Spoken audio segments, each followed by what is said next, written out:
जय गजानन। गणेशाय नमस्तुभ्यं। हेरंबाय एकदंतिने स्वानंदवासिने तुभ्यं ब्रह्मणस्पतये नमः।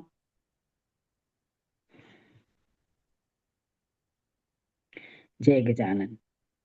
So yesterday we were seeing about Shuka or Sukha, who was who finally said that chant this Vedapada Stotra of Vishnu, then you shall be able to attain the Ganesh Yoga, or you'll be able to have the vision of Ganesha. That was Maharshi Vyasa, when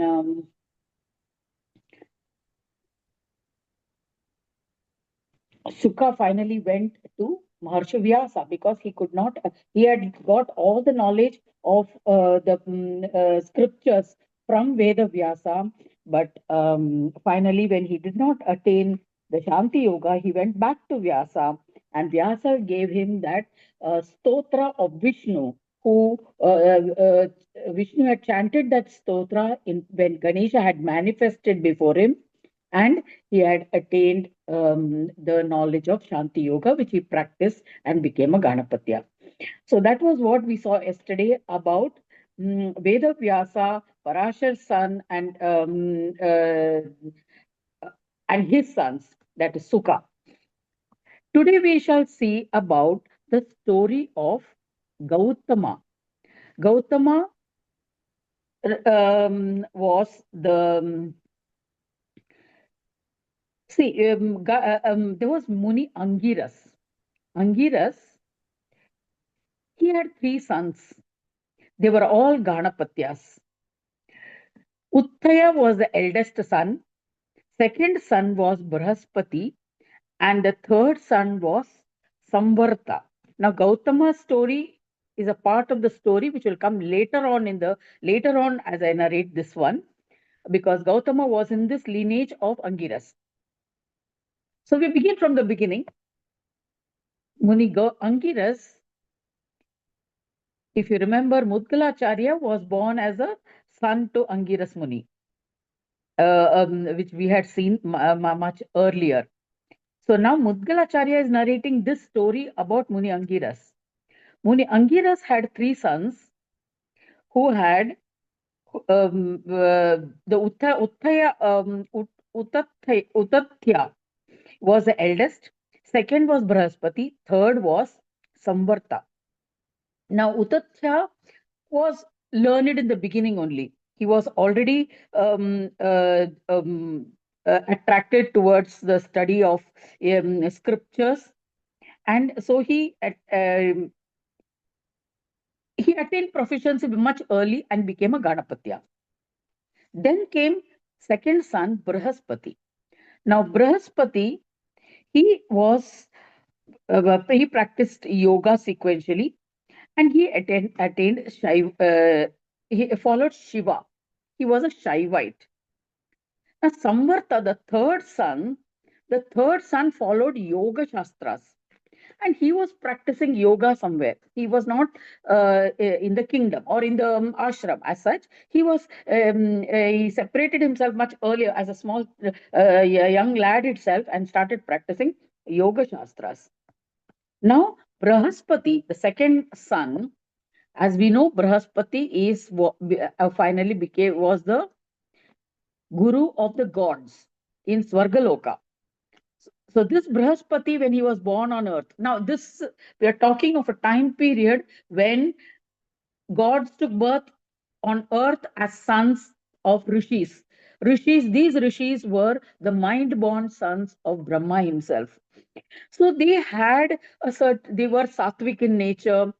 There was only growth or evolution of these were to attain Swargaloka, to attain the position of gods. So here, Brahaspati, he was also practicing yoga, but he did not attain that level of proficiency. He became a Shiva. So he reached a level of Sahaja Brahma. Shiva is Sahaja Brahma, as we have seen. Asat Brahma, Sat Brahma, Samat Brahma, and Sahaja Brahma. So he attained the stage of Shiva Brahma. Now, I have been telling about these various stages, the various Brahmas, right from the beginning. Mudgalacharya started a narration of this in the first khand itself, briefly. So we get more and more stories about this in the course of this particular Mudgal Puran. So he became a Shaivite. He attained Shiva. He was able to attain the Sanidhya, the company of Shiva. Shiva initiated him into the now when he attained Shiva, Shiva was already worshipping Ganesha. So Shiva initiated him into the six-lettered mantra Ganesha Namaha to Brahaspati, and he also imparted the knowledge of Shanti Yoga. So Brahaspati got this initiation. He bowed down to Shiva, went to the forest, and he started meditating on this mantra. And this because Brahaspati was an intellectual kind of a person. He was a jnana yogi, and he attained. He practiced this mantra japa and attained Ganesha. Ganesha manifested before him. Ganesha manifested before him and he asked him, I want to grant you a boon. What is it that you want? So Ganesha, the Brahaspati said, give me all the knowledge. I want Shanti Yoga. He blessed him with all these boons and Ganesha disappeared. Now Brahaspati, with the blessings of Ganesha, he became a Mahayogi. He became a Mahayogi. He means among all the Brahmaloka also, he came to be known as a best of yogi, as a most superior amongst yogis, most eminent amongst the yogis. But then that Samvarta, who had already had the knowledge of Yoga Shastras, on his own he had had attained a Ganapatya or a Maha Yogindra. He had attained the stage of a Yogindra. So now this Brahaspati was jealous of Samvarta. How could he attain on his own? I had to go through all these struggles and then reach the stage of a yogi. So he started following. He tried located Samvarta and he started following him. And Samvarta wanted to be detached from worldly life. He was already a yogi. He was practicing. So he had already detached himself from any worldly associations, worldly life. But this Brahaspati was following him. So he got annoyed. So he started behaving like a mad person. He started wandering naked. So that in order to keep this Brahaspati away from him. Now this Samvarta came to Kashi and he started residing there and he started practicing austerities to Shiva, that is Sahaja Brahma. Now at that time, at Kashi, it was ruled by King Marutta. He approached Brahaspati. Brahaspati was already a Ganapatya. He was already these people could travel between the earth and the Swargaloka.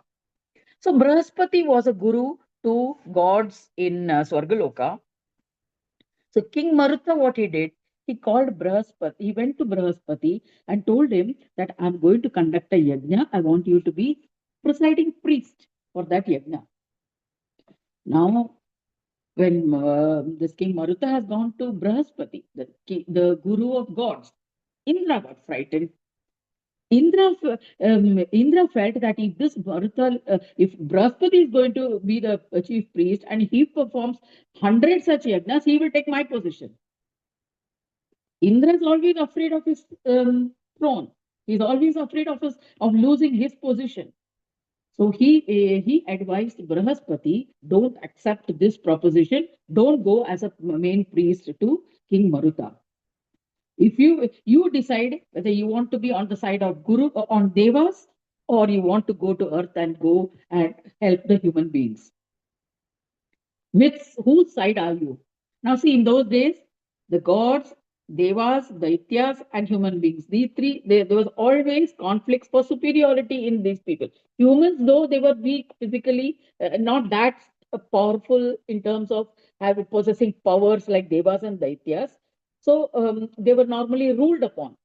But now here, Indra, King Maruta, if he conducts 100 yajnas, means he'll become Indra himself. So the Indra was worried, and he told Brahaspati, "You decide whether you want to be on the side of the Devas or you want to go to the human beings."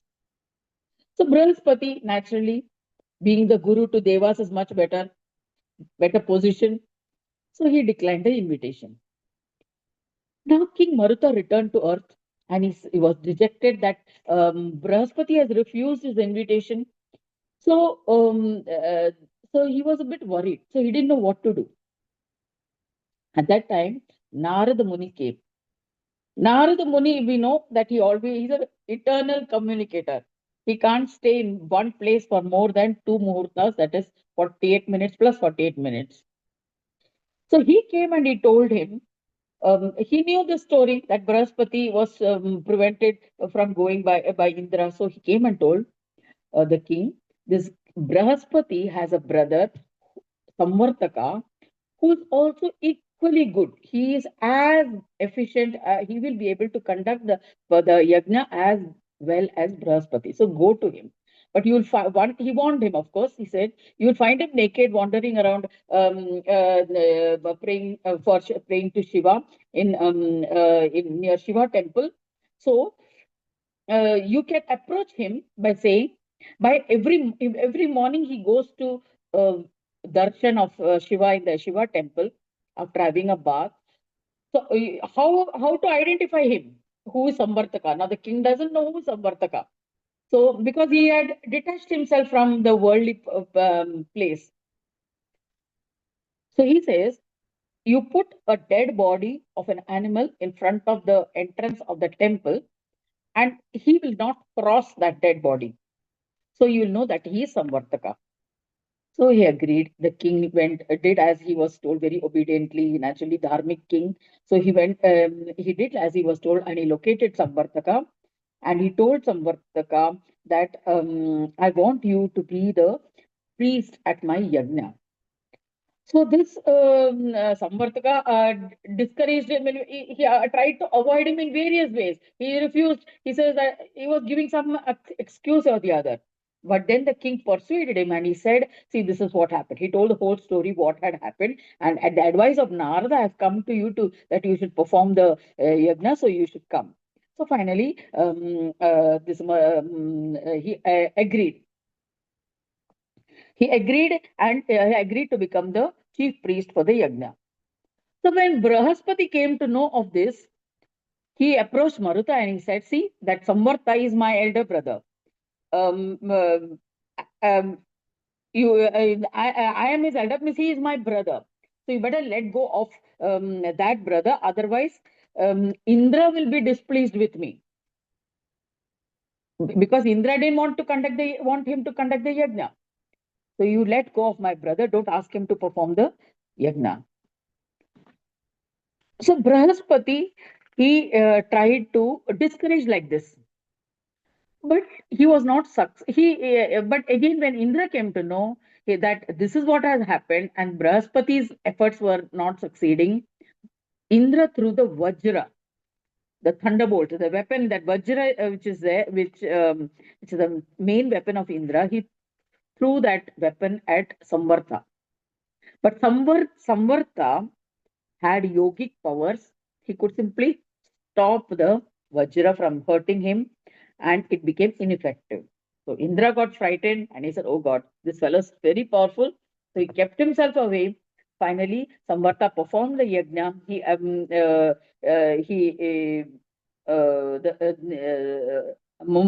King Maruta honored Samvarta. He did all the processes of the yajna karma and the dakshina, dana, and everything.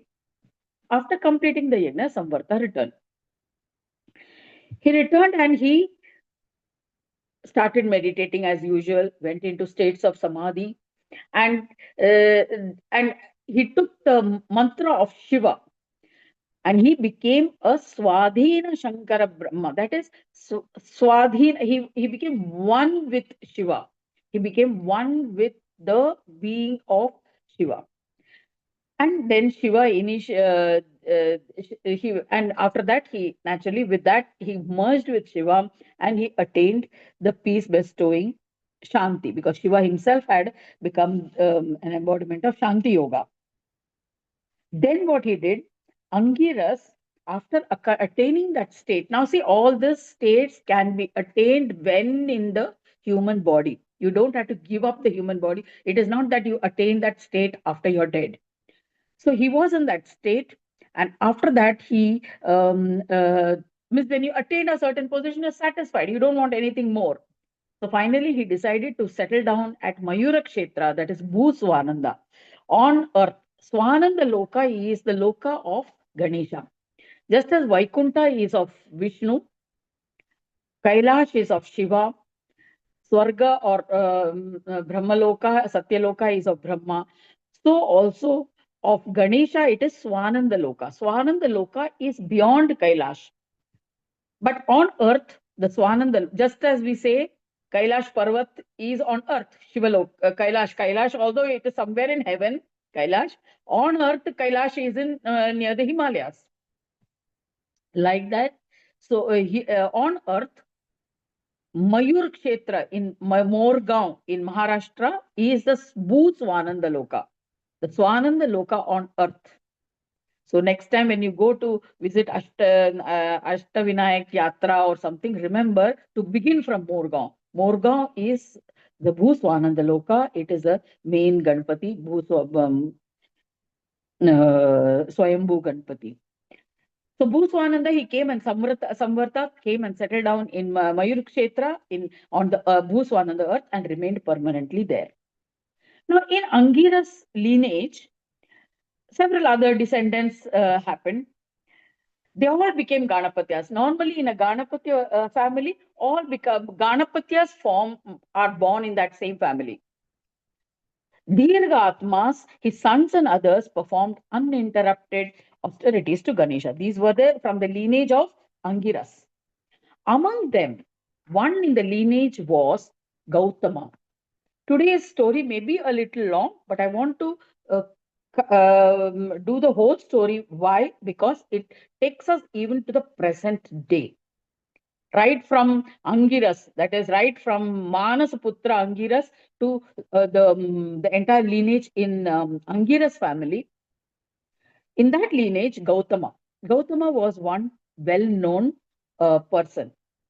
He practiced naturally in a Ganapatya family. They will practice all Ganapatya parampara. So he practiced yogas, various stages of yoga, and attained yogic peace. Once what happened was, in that kingdom, there was severe drought. For 12 years, there was no crops, there were no rains. So the people were starving. They had no food to eat. So when Gautama saw this plight of the people, he prayed to Shankara, asked him for rains. He asked that there should be rains, and should be the farm should once again start giving crops. Shankara told him a form of Brahma, an ansh of Brahma, that is Kala, time, is responsible for creating this drought. This drought has been caused because of Kala. So I have no power to interfere with Kala. So there is no use of worshipping me. Means I have certain limitations. There is a power beyond me, that is only Ganesha. So you will have to worship Ganesha in order to that is Ganesha means not the Ganesha of Shiva Parvati. You'll have to worship Vinayaka. Vinayaka you'll have to worship, then only you will have some result. So so he gave him the methods of worship of Vinayaka, and he said, I shall tell you about the glory of Vinayaka. then you will understand how you should worship Vinayaka. So worship Vinayaka and you'll be blessed with all that you desired. There is no one who commands like him. He is the final authority. So you'll have to worship if that, because now the drought has been caused by Kala, whom I have no control. He is the supreme one. We all obey his orders, and therefore, and we perform whatever he tells us to do. We are just administrators. We just do all what he tells us to do. We all follow the path of Vedas, and only Vinayaka can remove obstacles, vignas. Earlier, he was Vignakarta at the beginning of creation. Then he became Vignaharta, the one who destroys vignas. So then he initiated Gautama. Shankara initiated Gautama into the six-lettered mantra of Ganesha, Om Ganeshaya Namaha. And he said, you keep chanting these mantras and seek the blessings and grace of Ganesha. So Gautama paid obeisance to Shankara, went to the forest, and he started um, worshipping Ganesha with the help of this mantra, Om Ganeshaya Namaha. Now, Vinayaka is Vina Nayaka without a matter. That is, he is beyond matter. That is why he was able to destroy obstacles. So he reached he started chanting the mantra and did penance in the forest. He attained the state of Samadhi and pleased Ganesha. After 1 year, Vinayaka manifested before him.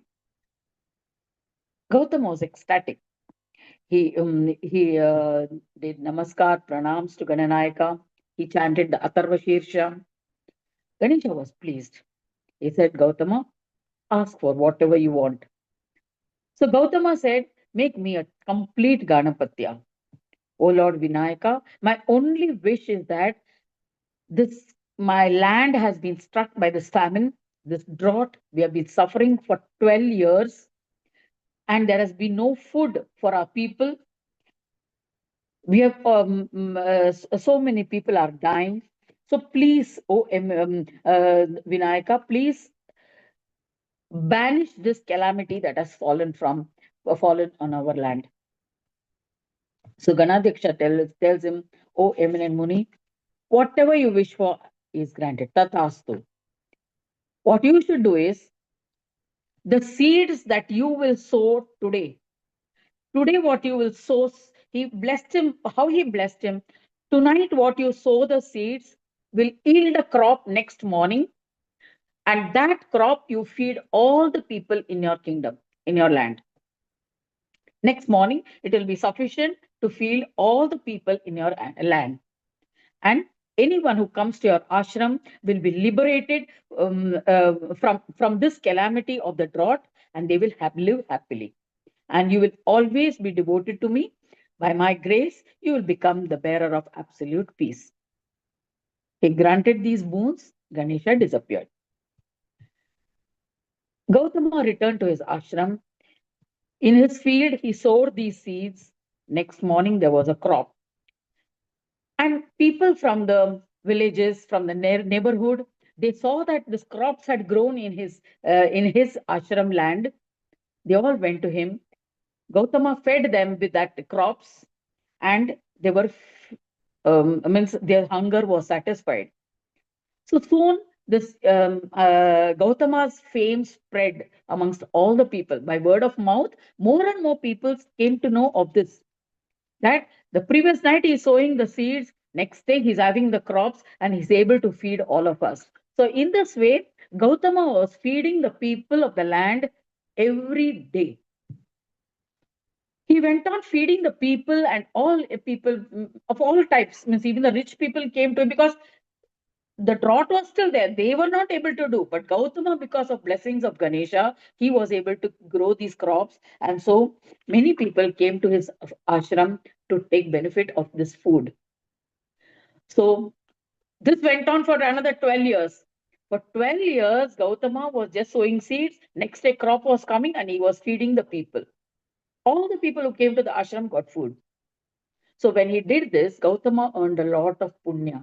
By feeding the people, he earned a lot of punya, and he um, so naturally merits were increasing. So he was enjoying prosperity, all kinds of prosperity, health, wealth, name, fame, grains, animals, and everything. So they create. Now what did the people became jealous. People were only observing these things to happening to Gautama. Gautama was becoming prosperous. He was attaining a good name. So what they did was they created one cow. They created one cow, and this Maya, out of Maya, they created a cow and sent her to this Gautama. Now, this cow consumed the ingredients which were offered. Gautama was doing yajna karmas, so the cow ate the offerings which was meant for the yajna, and it was coming to eat when he was offering to the yajna. So Gautama just pushed the cow a little to pushed it aside, but the cow, the moment it touched the cow, it died. Because it was a Mayavi cow, illusory cow, it died. And you know that killing a cow is equivalent to Brahmahatya, as though killing a Brahmin. So now Gautama was concerned. He got scared. Like now he a Brahmahatya is equivalent to killing a a cow. Killing a cow is equivalent to killing a Brahmin, which means it is a big crime. It has no only death is a punishment for that. So now he had to abandon the ashram. People started scorning him. They say that they said, see, you have done a brahmatya. You are not you cannot live in this amongst us. You have to go away from here. So he had to abandon the ashram. He went away into the forest. When he went into the forest, there when he meditated, it was Kashi. He was meditating near the river Ganges. Ganga saw the plight of Gautama and the injustice done to him. So, from the matted hair of Shiva, she flowed on Gautama and washed away all his sins, the sin of killing a cow. He washed him. She washed him everything of all those sins, and Gautama became pure again. And means whatever knowledge that he had lost or the power that he had lost, he regained. And when he started meditating, he was he got the vision of what had actually happened. He didn't know that this cow was a Mayavi cow, which was put by these villagers into his ashram when he was doing the yajna. So when he came to know of this, he was filled with wrath. He was very angry when he came to know that he had to suffer punishment. He was doing good deeds for 12 years, feeding all these people, and they cheated on him out of mere jealousy. So what he gave them a curse. He cursed them.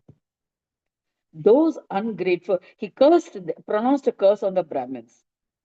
As a result of the curse, they became deluded, and they lost all their knowledge, everything they knew about gods and everything they lost, and now they were terrified. When they became blank, totally blank and unable to remember anything, they were terrified. They went to Shankara, they went to Shiva. Shankara also was perplexed. He didn't know what to do, because now this what had happened was came under the powers of Ganesha himself. It was not under his realm. It was not under his administration. So he also was perplexed. He didn't know what to do. So he went to Mahavishnu. Ms. Shankara and all these Maharshis, they went to Mahavishnu and asked him for a solution. Vishnu advised them about the salvation. O Shambhu, he says, Vishnu is telling Shambhu, O Shambhu, when one is banished from the Vedic cult, he does not receive the benefits of performing yajna karmas. When a person who becomes ineligible to do yajna karmas because of sins committed or because of some curse, he does not get any benefits of even doing yajna karmas. After death, they will not travel on the path meant for virtuous ones. That is, they will not get the sattvic path or Shuklagati. So then what, O Sadashiva, in order that they earn the respect of the community, they must compose some granthas which will entice the people. However, those who follow them will not be able to avoid Naraka for their sins. So after that time, when this period of time, after that drought period, the people, even Shiva was ineffective in performing the yajna karmas. And so Vishnu advises Shiva that you tell those people to make some books, to write scriptures or granthas that will, means granthas like rituals for performing puja and everything that will guide them. But those, whatever they compose, they will not be able to avoid Naraka. They will not be able to avoid hell. Which means even if they get some punya, whatever papa karmas, they will have to suffer. So, heeding to Vishnu's advice, Shiva then composed the Vama Tantra. The left, the now what is so popular in many parts of India, parts of India, the Vama Tantra, that is the left side path. The left side path, which involves tantric rituals, also involves animal sacrifice and all of that. It was composed by Shiva, and it is on the basis of this Vama Tantra that Buddhism is based on. The Buddha Dharma is based on these Vama Tantras. O Daksha, the Mudgalacharya is narrating the story to Daksha Prajapati. He's telling the Rishis composed the scriptures like Kapalika, which enticed the people.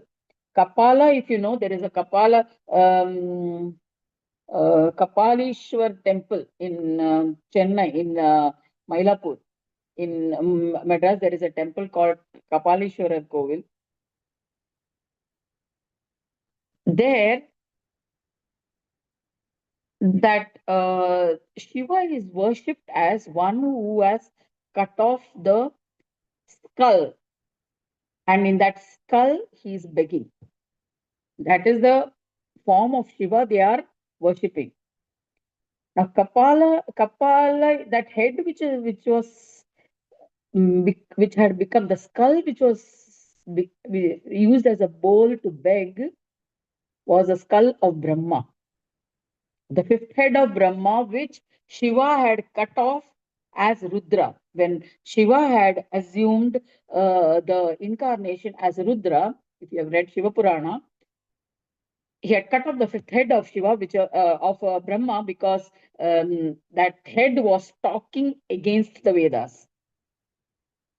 That head was abusing the Vedas. Whereas the four Vedas, four Vedas which came out of the four mouths of Brahma were praising, or they contain slokas for powerful slokas of Vedas. The fifth head was against the Vedas, and so he had cut it off. And that skull, that head's skull was used as a begging bowl of Shiva, which Rudra, which Shiva used for begging.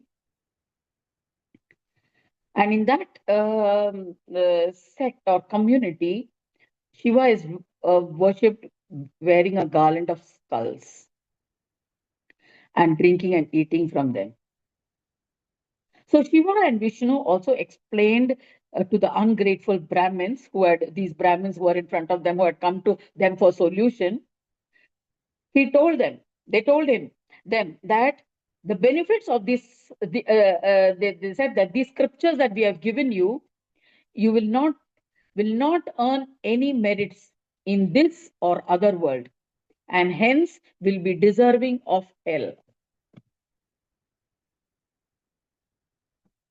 Just a minute, there's a chat.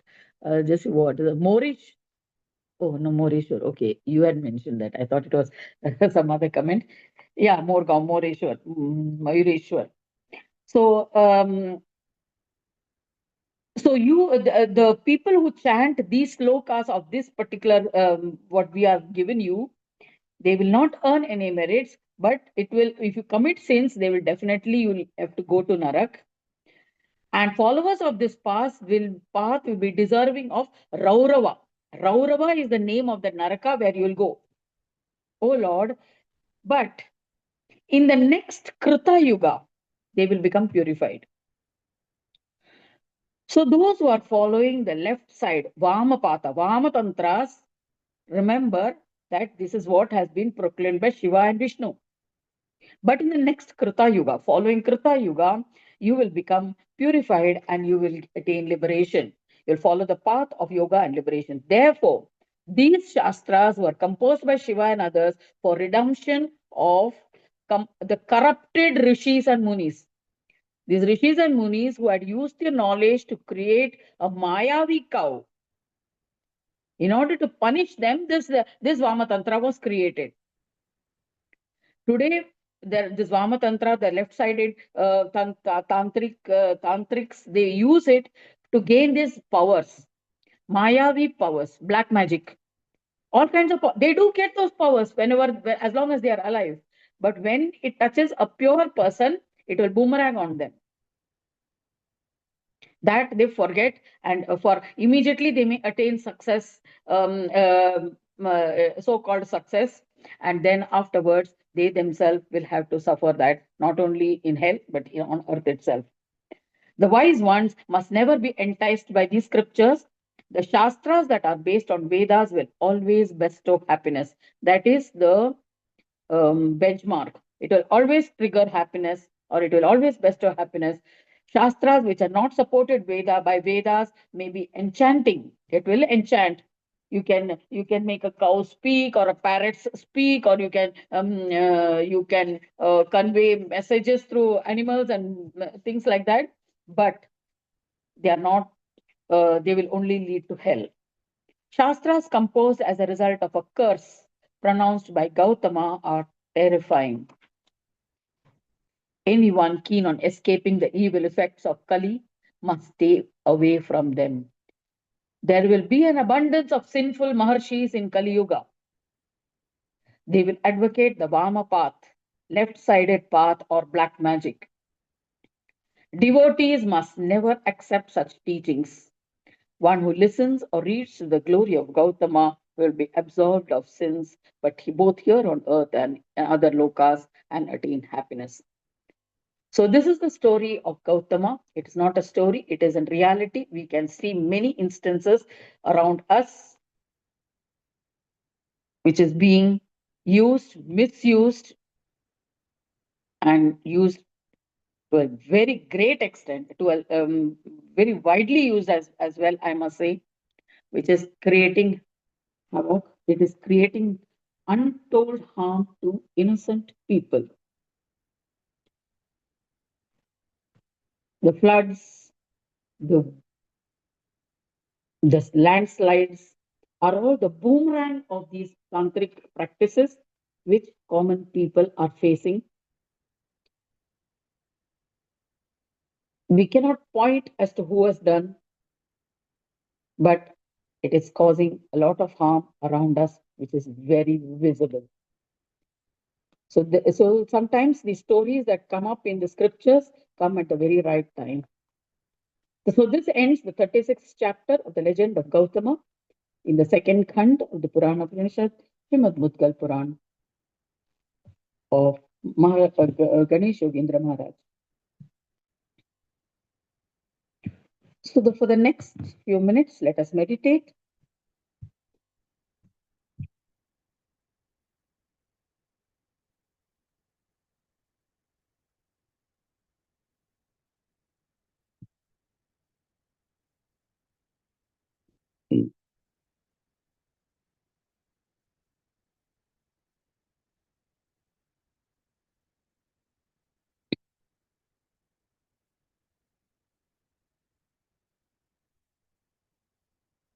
Sit with your spine erect,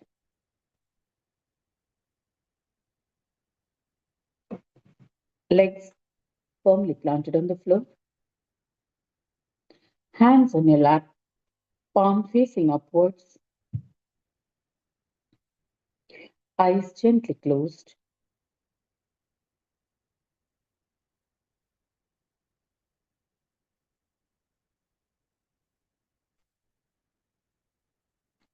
Bring all your attention to your breathing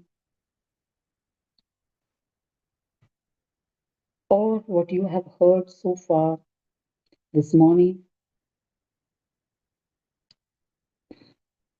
It throws up a lot of thoughts, lot of questions, wonderment, and doubts. That is natural because we have lost our sense of discrimination, the Viveka Buddhi, the sense of what is right and what is wrong.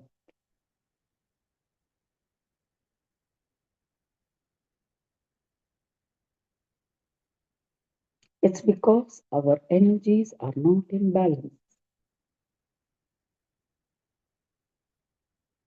We are not in balance.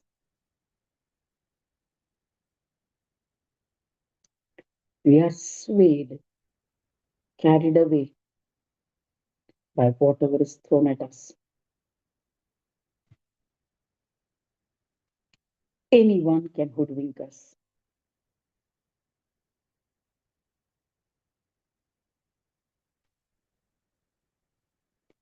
Every time I remember the incident when I was a little girl,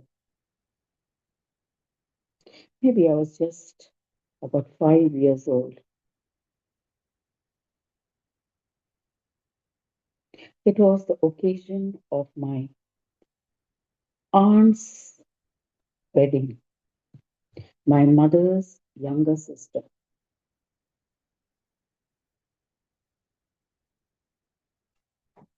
She was quite a few years younger to my mother.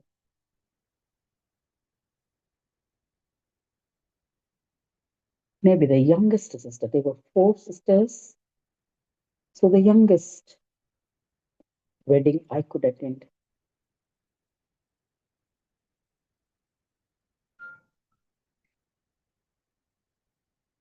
I was a little girl wearing a choli gagra. The wedding was going on one end in the pandal. I was running around, so I was given a nice big laddu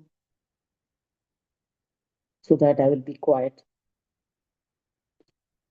I sat in one corner, not necessarily in a corner, I was sat on a bench, and the laddu, I kept it to my side on the bench. And I was engrossed in watching the festivities and the people all around me. A distant cousin of mine came and sat next to me, in fact, next to the laddu on the other side.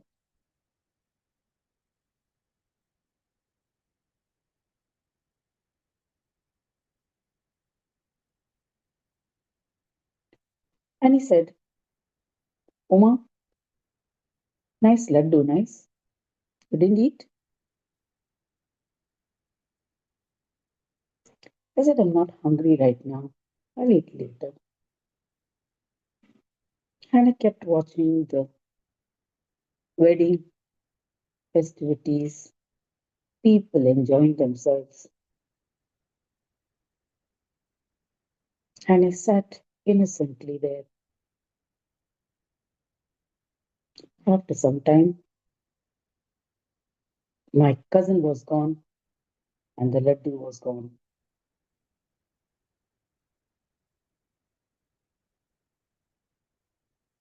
Even today, 61 years later, I have not forgotten that. How we can be hoodwinked.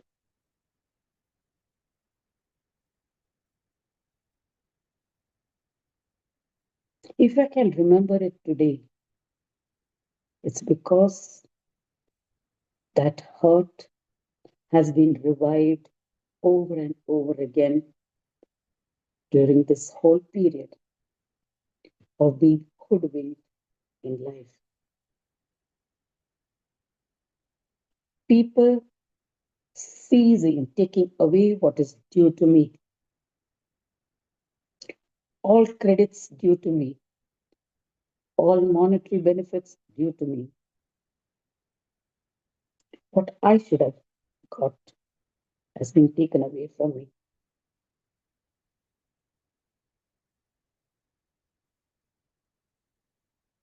Imagine if someone takes credit for all that is due to 140 crores people in this country.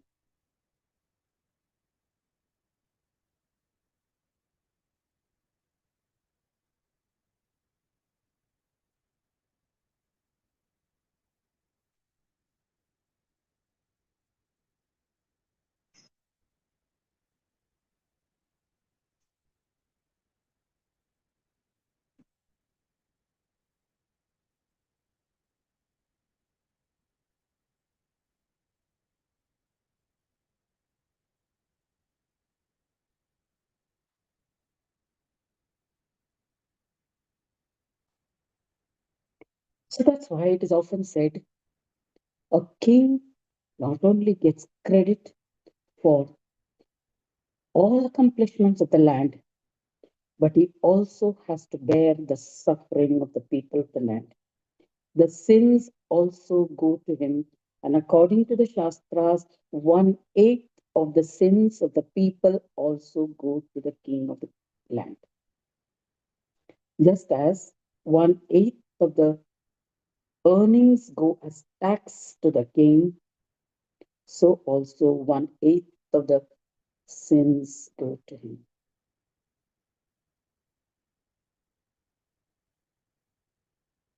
This is as per the Dharma Shastras.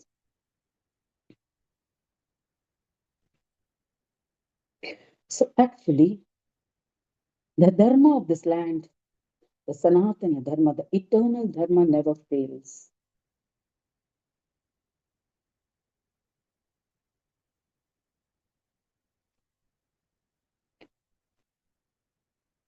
It goes on, and time again, it is proved right. Without any knowledge, without our knowledge or knowing of it, the Dharma proves itself right.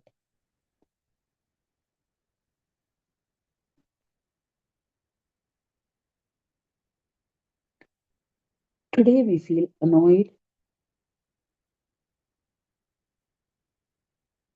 The country as a whole, the media as a whole is hurt because someone abused Brahmins abroad.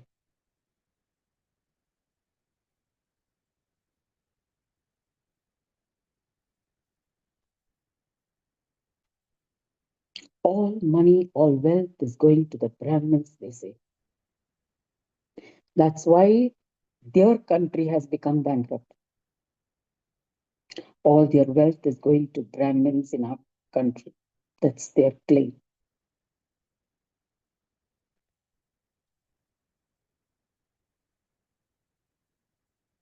Who is a Brahmin?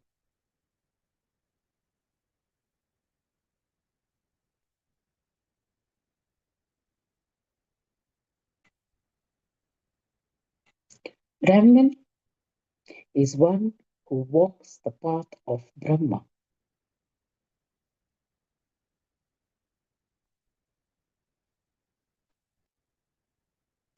The people who pose as Brahmins today and who are charged with that of amassing wealth, are they following or walking the path of Brahma? attainment of divinity.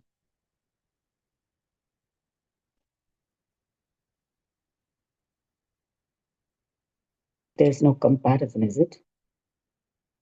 That's because today money has assumed the position of Brahma.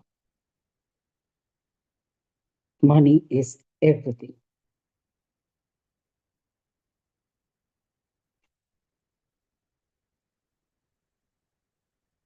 Everything is for money.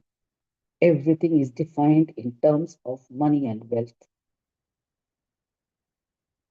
So naturally, the definition of Brahma or Brahman is equated with wealth.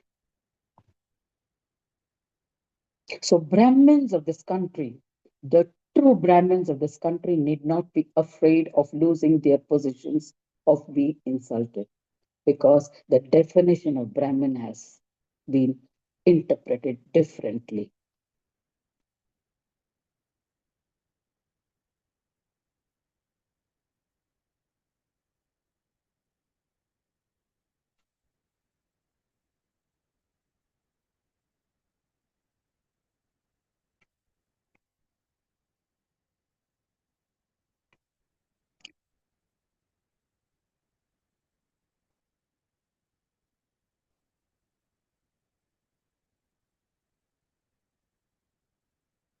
This is due to ignorance of true knowledge.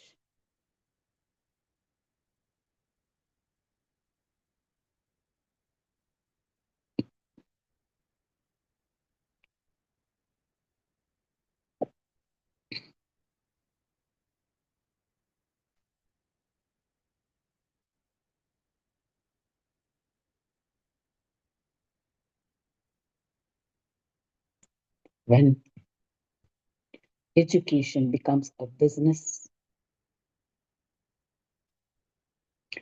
knowledge is traded for money.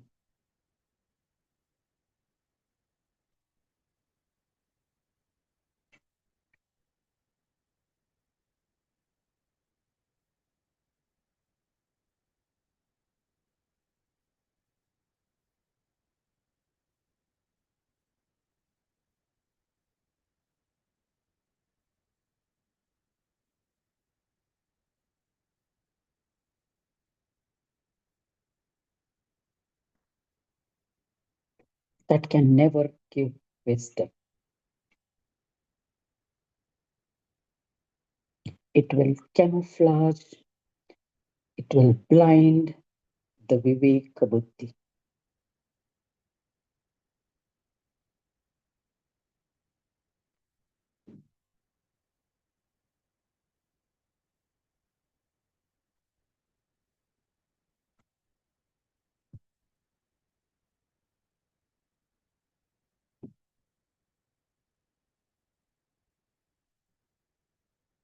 Let us awaken the sense of discrimination to know the truth from the false, to be able to select the grains from the chaff.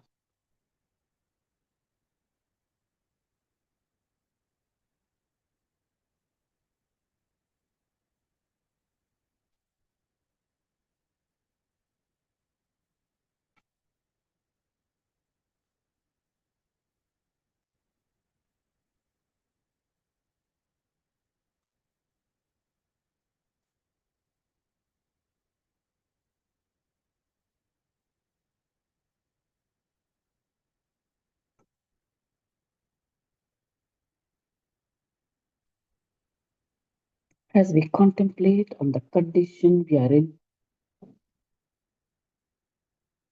the seeming knowing, appearing to know when totally immersed in ignorance.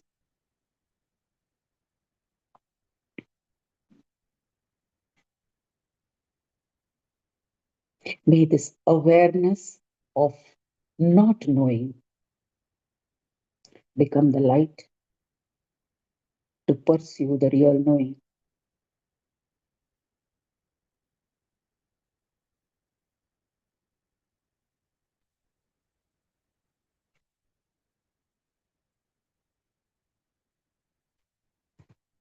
Ignorance is not bliss.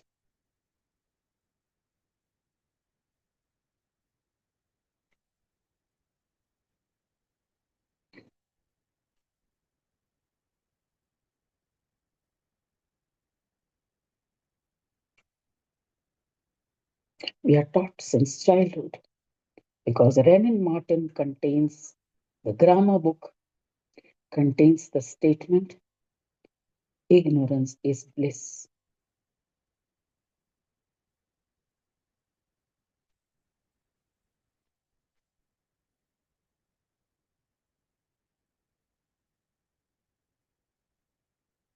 Many things we learn in childhood we remember, as I said yesterday.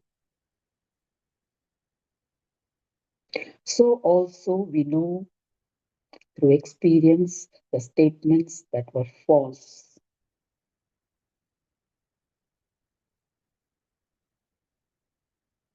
With knowledge, with information, we realize that which we assumed to be false.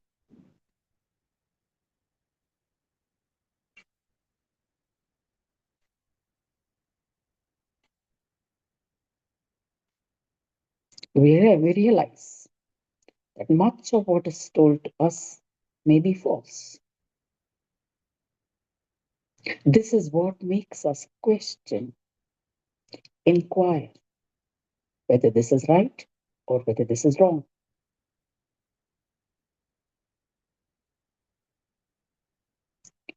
To discover the truth from all that we are presented with. As journalists say, read between the lines.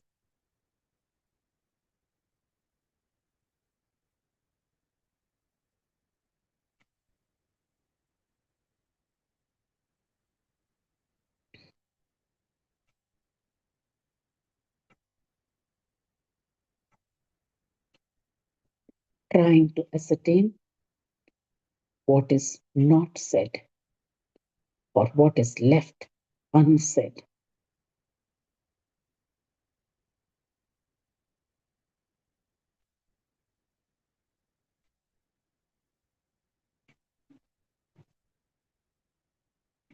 So we have a lot to learn.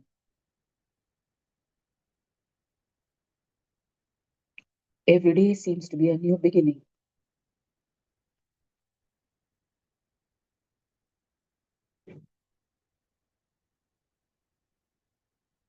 Make this day better than yesterday.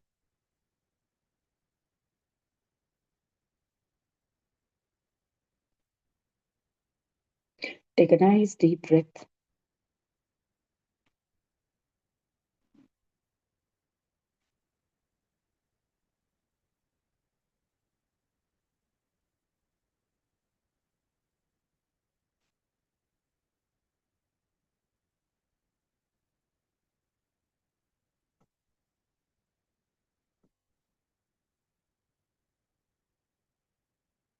Breathe all the way within, right into your abdomen.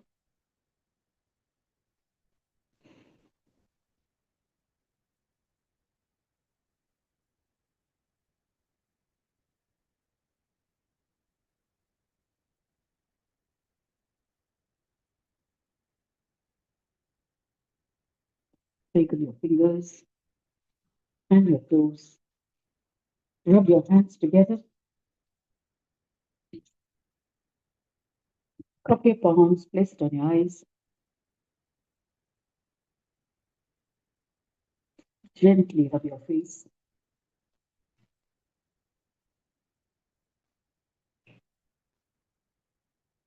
And when you're ready, open your eyes.